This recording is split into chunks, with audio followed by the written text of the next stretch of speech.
জীবনে দুইটি আমল করুন, আল্লাহ আপনার হাতকে খালি ফিরিয়ে দিবেন না।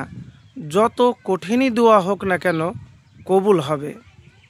প্রিয় ভাই, আমি যে আমলের কথা বলবো, প্রথম আমল, যখন আপনি দোয়া করবেন গভীর রাত্রে বা আজান ও একামতের মধ্যে, আল্লাহ তাআলা আমাদের রব, তিনি সমগ্র জগৎ সৃষ্টি করেছেন আর মানুষকে করেছেন আশরাফুল মখলুকাত তথা সৃষ্টির সেরা জীব।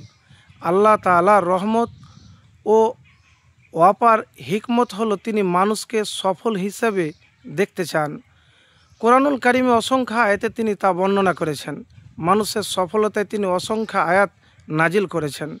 অন্যায় কাজের জন্য রয়েছে ভয়াবহ শাস্তি, তা বর্ণনা করে সঠিক ও ভালো কাজের পরিচালিত হওয়ার দিক নির্দেশনা প্রদান করেছেন।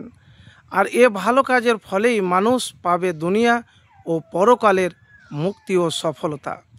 আল্লাহ তাআলা বান্দাকে লক্ষ্য করে বলেন, তোমরা আমাকে স্মরণ করো, আমিও তোমাদেরকে স্মরণ করব।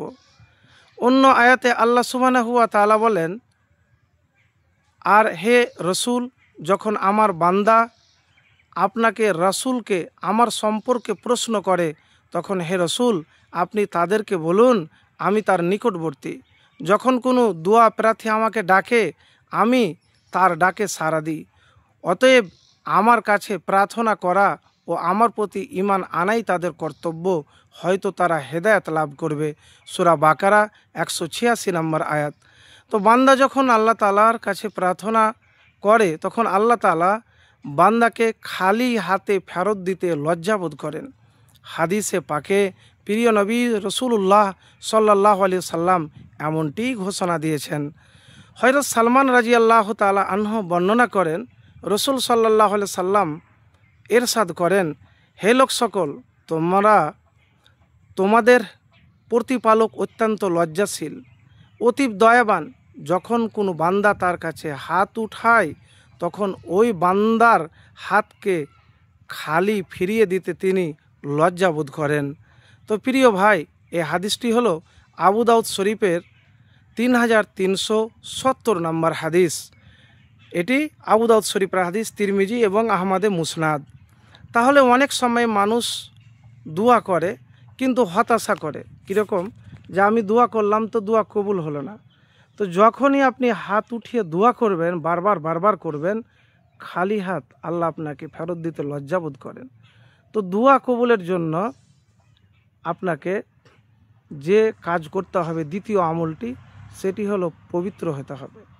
আপনার রোজগার হালাল এবং পবিত্র হওয়া লাগবে, মনটা হালাল পবিত্র হওয়া লাগবে এবং গুনাহ থেকে আপনাকে বাঁচতে হবে, পাপাচার থেকে বাঁচতে হবে সম্পূর্ণরূপে।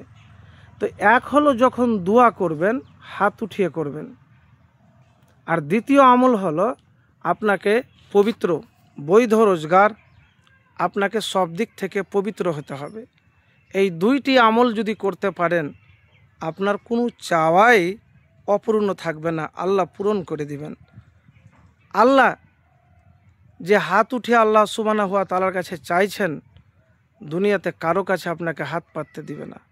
তার জন্য আপনাকে মুমিন, মুত্তাকি হতে হবে, আল্লাহওয়ালা হতে হবে। আর দোয়া করবেন, দোয়া তাড়াহুড়ো করবেন না, আর বলবেন না কাউকে, বা মনে মনে ভাববেন না যে আমি দোয়া করলাম কিন্তু পেলাম না। তো প্রিয় ভাই, একবার করে দেখুন, ইনশাআল্লাহ ফলাফল পাবেন।